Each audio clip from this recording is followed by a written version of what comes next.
हाँ प्रिय विद्यार्थियों, आपने होली बहुत अच्छी मनाई होगी और ओके बड़ा खुश रहे होंगे। लेकिन अब आप थोड़ी मेहनत कर लें, क्यों परीक्षा भी निकट है बच्चों की और 10th वाले अपना ये भी कार्य देख लें। देखिए क्या करते हैं। और ये पहले इसके बारे में देखो, ये है क्या चीज। परिमेय। परिमेय संख्या क्या होती है? परिमेय संख्या, परिमेय संख्या होती है हमारी a/b के रूप में होती है। ये a क्या है? अंश। यहां पर a क्या है? यहां a तो अंश है और b आपका है हर। ये a तो अंश है और b हर है, तो ये अंश और हर ऐसे होनी चाहिए ये किसी से कटे नहीं, माने अभाज्य होनी चाहिए। ये दोनों क्या है? ये दोनों अभाज्य हैं। अभाज्य का मतलब इसका गुणनखंड हमारा एक तो होना चाहिए 1 और एक ही होना चाहिए। इसका भी गुणनखंड हमारा होना चाहिए 1 और स्वयं ये होना चाहिए। ये दोनों अभाज्य हैं। अब देखो अभाज्य क्या होती है। जैसे 2 है तो इसका गुणनखंड एक तो 1 होगा और एक हमारा गुणनखंड होगा 2 स्वयं होगा। 3 है तो एक तो हमारा 1 गुणनखंड हो गया और इंटू एक 3 हो गया। 5 है तो इसका एक गुणनखंड 1 होगा और एक 5 होगा स्वयं। 7 है इसका एक गुणनखंड 1 होगा और एक 7 होगा। केवल इसके 2 ही गुणनखंड होने चाहिए, इनके अलावा और कोई गुणनखंड नहीं होना चाहिए। एक तो स्वयं संख्या आनी चाहिए और सबका तो गुणनखंड 1 होता ही है। सबका कोई भी संख्या हो सबका गुणनखंड 1 होता है। ये तो यही है, एक 1 होता है एक स्वयं होता है। 3 3 है 5 5 है। ये तो आपका ये बन के तैयार हो गया है। हमें पता लग गया परिमेय संख्या क्या होती है। ये अंश बट्टे हर के रूप में a बट्टे b के रूप में लिख देते हैं, जहां a अंश है और b हर है। दोनों अभाज्य संख्याएं या दोनों अभाज्य संख्याएं ये किसी से विभाजित नहीं हो रही हैं। ऐसे आप देखते हैं तो अभाज्य संख्याओं के बारे में आपको पता लग चुका है। अब देखेंगे अलग। ये वाली बात समझ लो, याद कर लो, लिख लो। न लिख पाओ जल्दी तो वीडियो को रोक देना। वीडियो को रोक करके लिख दो कि ये परिमेय संख्या क्या होती हैं। ये रहा, अंश और हर हमारे होते हैं जो एक दूसरे से कटते नहीं हैं। ये रहा। अब हम अगर ये कहें कि मान लीजिए a² हमारा 25 है। अब अगर हम ये a² 25 है, अगर हम 5 से इसे विभाजित करें, ये 5 से विभाज्य है। विभाज्य माने भाग चला जाएगा, 5 से ये कट जाएगा। a² 5 से विभाज्य है तो हम अगर इसका वर्गमूल ले लें a और इसका भी वर्गमूल ले लें 5, तो ये भी 5 से विभाज्य होगा। 5 से विभाज्य होगा, ये भी हमारा ये चलेगा। अगर आपका a² का मान हमारा 4 है तो ये आपको 2 से विभाज्य दिखाई दे रहा है। ये 2 से विभाज्य है। यदि हम इसका वर्गमूल ले लें a और इसका भी वर्गमूल ले लें 2, तो ये भी 2 से विभाज्य हो जाएगा। 2 से विभाज्य हो जाएगा है। ये वाली बात समझो, ये वाली बात समझो।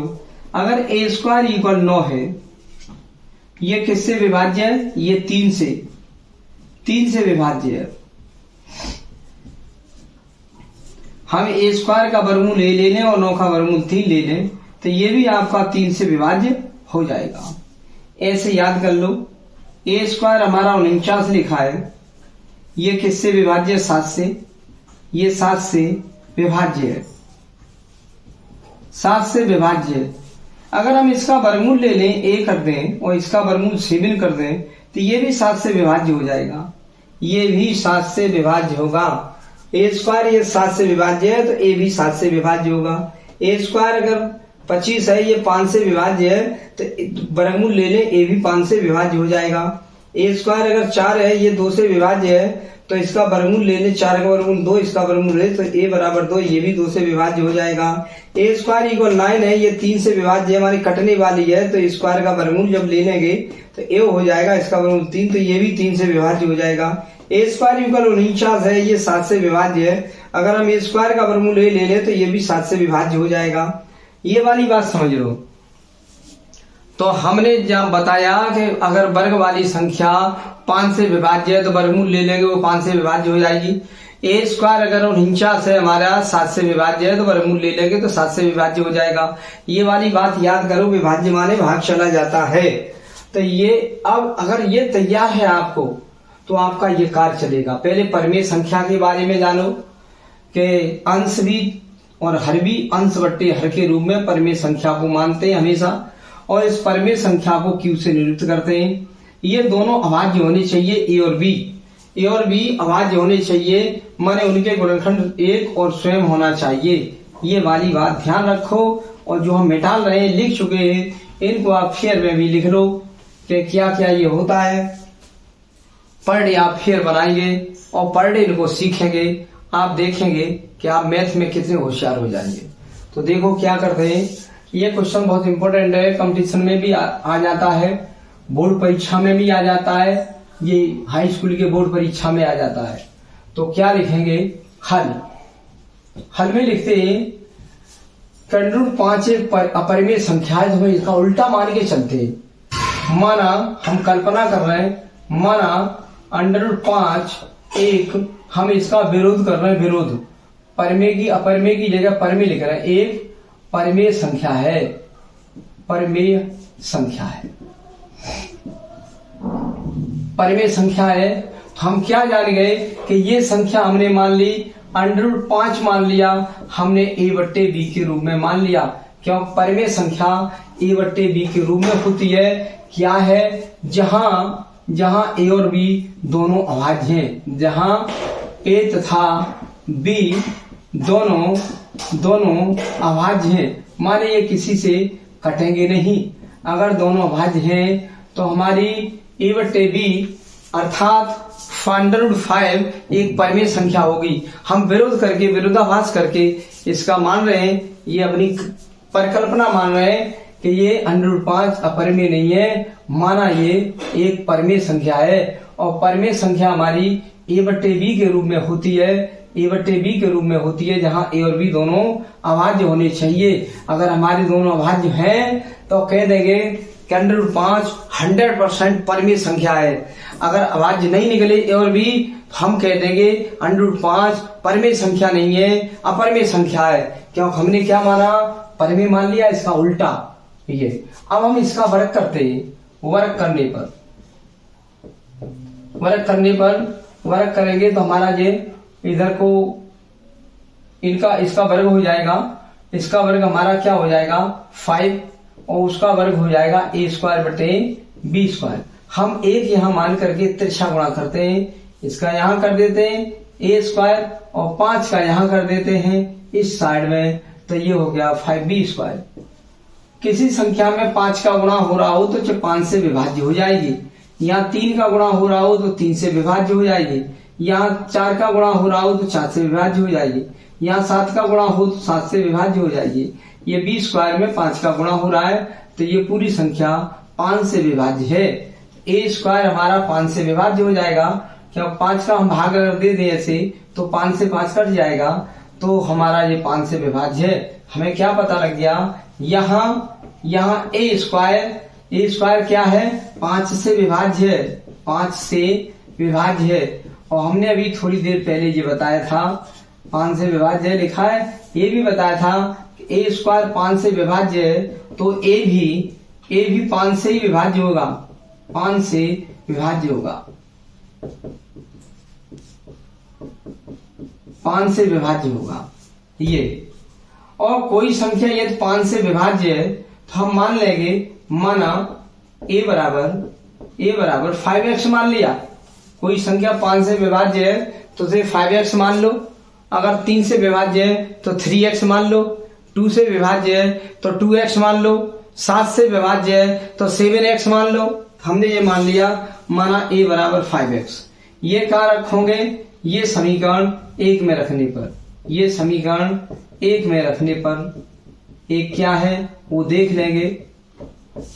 एक ये रहा a square equal 5b square, एक ही जगह लिख दे रहा हम 5x उसका वर्ग बराबर 5b स्क्वायर, ये हो गया 25। X square equal 5b square, b square की वैल्यू जब निकालेंगे तो हमारा 25 एक्स स्क्वायर के नीचे 5 आ जाएगा, इससे काट देंगे 5 बार, तो b square equal 5x square. v square का मान हमारा ऐसा चल रहा है जिसमें 5 का गुणा है, तो ये 5 से विभाज्य, क्या लिखोगे b स्क्वायर, यहाँ b स्क्वायर 5 से विभाज्य है, क्या 5 का गुणा हो रहा है, 5 से विभाज्य है, 5 से विभाज्य है, 5 से विभाज्य है।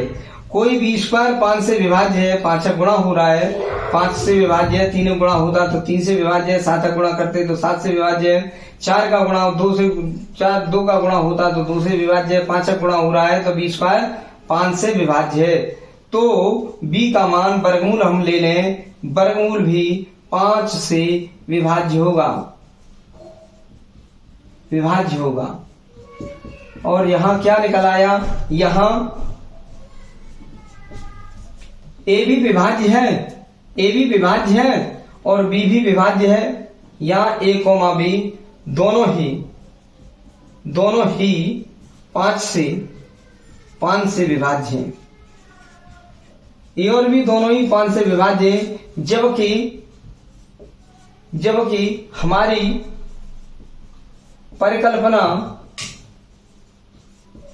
परिकल्पना थी कि ए, बी दोनों अभाज्य हों। हमारी परिकल्पना थी कि दोनों अभाज्य हों, तभी हमारी √5 परमेय होगी, अभाज्य हों। ये परिकल्पना थी कि ये ए और बी दोनों अभाज्य हैं, लेकिन हमारे विभाज्य निकले, इसलिए √5 परमेय नहीं है, अपरमेय है। यही सिद्ध करना था।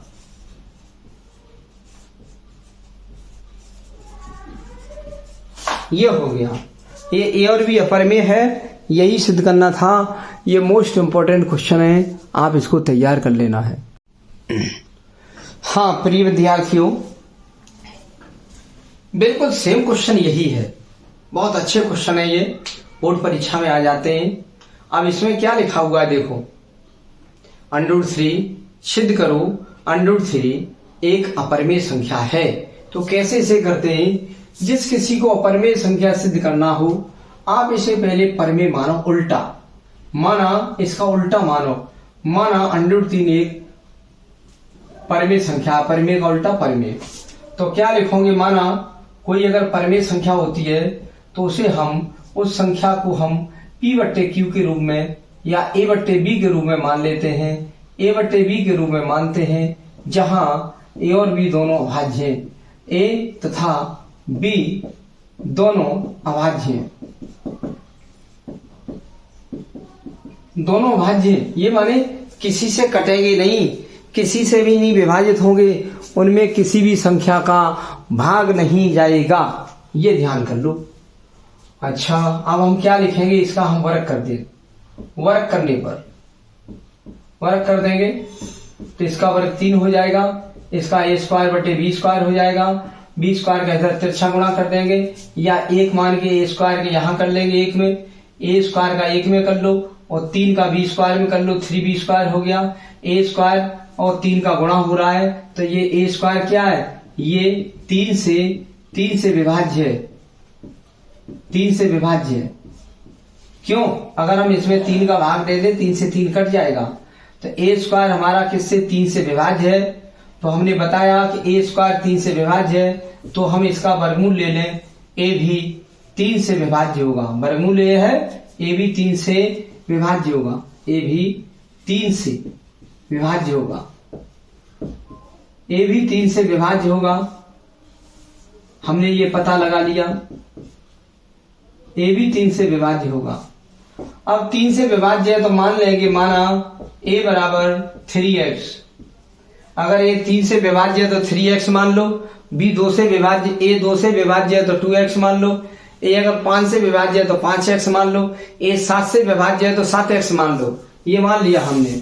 क्यों ऐसा मानते हैं कि a बराबर हमने 3x मान लिया है, अगर x की जगह हमें 1 लिख दे यहाँ तो 3 1 3, देखो इसमें 3 का भाग चला जाएगा। a बराबर 3x माना है, x की जगह अगर हम 2 लिख दें तो 3 दूनी 6, ये भी 3 से विभाज्य हो जाएगा। a बराबर 3x है, अगर x की जगह 3 लिख दें, 3 गुणा 3 बराबर 9, ये भी 3 से विभाज्य हो जाएगा। a बराबर 3x है, x ये हम 4 लिख दें तो 3 गुणा 4 बराबर 12 हो गया, ये भी 3 से विभाज्य हो जाएगा। ये 3 से विभाज्य, 3 से विभाज्य, 3 से विभाज्य, 3 से विभाज्य। तो किसी संख्या में 3 का गुणा हो रहा हो वो 3 से विभाज्य होता है। तो 3 से विभाज्य है तो मान लिया, माना a बराबर 3x। अब ये मान कहाँ रखोगे, ये मान समीकरण 1 में रखने पर। अब आप ये कहो कि समीकरण 1 दिखाई नहीं दे रहा है, हाँ दिखाई दे गया। ये रहा आपका समीकरण 1, ये आपका समीकरण 1 है, ये आपका 3 से विभाज्य है, क्योंकि a² बराबर 3b² की संख्या में 3 गुणा हो रहा हो 3 से विभाज्य है, और a बराबर 3 से विभाज्य है तो हमने मान लिया a बराबर 3x। ये समीकरण 1 में रख दो, एक हमारा ये है a² बराबर 3b², a की जगह 3x लिख दो, 3x का वर्ग बराबर 3b², हमने वर्ग कर दिया, 9x² बराबर 3b², यहाँ से b² की वैल्यू निकालेंगे, b² की वैल्यू निकलेगी 9x² बटे 3, माने 3 का भाग इसमें लग जाएगा, 3 से कट जाएगा, b² बराबर 3 से कट गया 3x²। तो किसी संख्या में 3 गुणा हो रहा हो तो 3 से विभाज्य है, लिख देंगे ये 3 से विभाज्य है, 3 से विभाज्य है, 3 से विभाज्य है। तो b² का मान 3 से विभाज्य है तो हमने बताया, तो b भी 3 से विभाज्य होगी, b भी 3 से विभाज्य होगी। संख्या जो b है वो भी विभाज्य 3 से हो रही है, a भी विभाज्य 3 से था और b भी विभाज्य 3 से है, जबकि यहाँ हमारी परिकल्पना क्या है, a और b, जहाँ a और b दोनों भाज्य संख्या है, यहाँ a 3 से कट रही विभाज्य है और b 3 से कट रही विभाज्य है। तो क्या लिखोगे यहाँ a, b दोनों ही 3 से विभाज्य है, 3 से विभाज्य, माने 3 का भाग जा रहा है, 3 से विभाज्य है।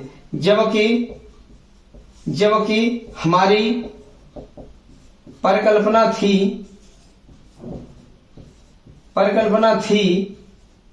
कि a, b दोनों अभाज्य हैं, ये परिकल्पना थी। अतः ये परिमेय नहीं है, अतः √3 संख्या परिमेय नहीं है, अपरिमेय है। यह हो गया, √3 अपरिमेय है, परिमेय नहीं है। परिमेय कब होती, जब a और b दोनों अभाज्य निकलते। तो यहाँ तो दोनों विभाज्य निकले हैं, तो हमारी परिकल्पना जे की थी, तो हमारा परिमेय नहीं है, अपरिमेय है। हमारी परिकल्पना के विपरीत है ये कार्य, और इसलिए √3 अपरिमेय संख्या है। ऐसे ही हम और क्वेश्चन अभी बताते। हाँ विद्यार्थियों, बिल्कुल सेम क्वेश्चन ऐसे ही है आपका। अभी आपके क्या थे, √5 अपरिमेय है, √3 अपरिमेय है, अब √2 अपरिमेय है, √7 वाला अपने आप कर लेना, √7 अपरिमेय है। तो क्या करते हैं, वो कह रहा है सिद्ध करो कि √2 एक अपरिमेय संख्या है। हम इसका उल्टा चलते हैं, माना √2 एक परिमेय है, अपरिमेय नहीं परिमेय है। कोई परिमेय संख्या होती है तो उस संख्या को ए बट्टे बी के रूप में लिखा जा सकता है, अंश और हर के रूप में लिखा जा सकता है, जबकि अंश और हर दोनों अभाज्य होने चाहिए। अगर ये दोनों विभाज्य हो गए तो परमेय नहीं होगी, अपरमेय हो जाएगी। ये दोनों अभाज्य होने चाहिए। तो क्या करेंगे, अब लिखेंगे वर्ग करने पर। वर्ग करने पर हमने मान लिया है √2 बराबर ए बट्टे बी। वर्ग करने पर वर्ग करोगे तो 2 हो जाएगा यहाँ, और वो हो जाएगा a² बटे b²। एक मान करके तिरछा गुणा ऐसे करेंगे, इसका यहाँ a² बराबर 2b² कर दिया। अब हमने क्या किया, a² बराबर 2b², 2 का गुणा हो रहा है यहाँ, तो a² 2 से विभाज्य है। लिखेंगे ये 2 से विभाज्य है, 2 से विभाज्य है। कोई वर्ग वाली संख्या 2 से विभाज्य हो तो हम इसका वर्गमूल ले लें। a² का वर्गमूल a भी 2 से विभाज्य होगी, 2 से विभाज्य होगी। ए संख्या जो है वो भी 2 से विभाज्य होगी। हमने बताया नहीं था कि a² बराबर आपका 25 है, तो ये 5 से विभाज्य है, 5 से कट जाएगा। तो हम a² का वर्गमूल ले लें, a हो गया, ये 25 का 5 हो गया, तो ये भी 5 से विभाज्य हो जाएगा। a² ये 5 से विभाज्य है, तो इसका वर्गमूल ले लें, a कर दें, a भी 5 से विभाज्य हो जाएगा। तो a² हमारा किससे है, 2 का गुणा हो रहा है, तो 2 से विभाज्य है, a भी 2 से विभाज्य हो जाएगा। मान लेंगे, माना a बराबर 2 से विभाज्य है तो 2x मान लो, b 3 से विभाज्य है तो 3x, 7 से विभाज्य है 7x मान लेंगे। ये समीकरण 1 में रखा जाएगा। ये समीकरण 1 में रखने पर ये क्या है वो देख लो, ये लिखा है a² बराबर 2b² है, मान रख दो a की जगह 2x बराबर 2b², 2x का वर्ग बराबर 2b², वर्ग कर देंगे तो 4x² बराबर 2b²। यहाँ से b² की वैल्यू निकाल लेंगे, 2 का भाग दे देंगे, b² बराबर 4x² बटे 2, 2 का भाग दे दिया, b² बराबर कट के आ जाएगा 2x²। तो 2 का हमारा मल्टीप्लाई इसमें हो रहा है, तो b² बराबर 2x² है, 2 का मल्टीप्लाई हो रहा था, तो उसे ये कट जाएगा। ये क्या है, ये 2 से विभाज्य है, 2 से विभाज्य है। जब b² का मान 2 से विभाज्य है, 2 का गुणा हो रहा है, तो हमारा इसका हम वर्गमूल ले लेंगे, v² वर्गमूल ले लेंगे। v² का वर्गमूल v होता है, ये भी 2 से विभाज्य होगा।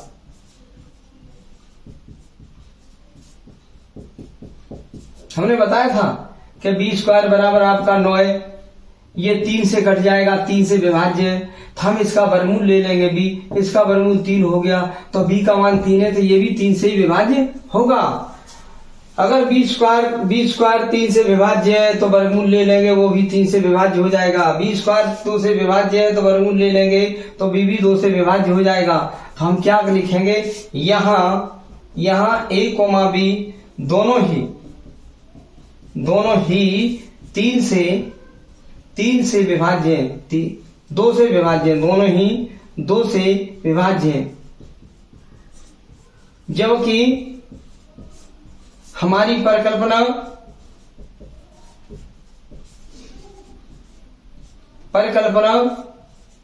थी कि a, b दोनों अभाज्य होंगे, दोनों भाज्य हैं। हमारी परिकल्पना थी अभाज्य है, लेकिन निकला ये विभाज्य, इसलिए √2 परमेय नहीं है, अपरमेय है। यही सिद्ध करना था।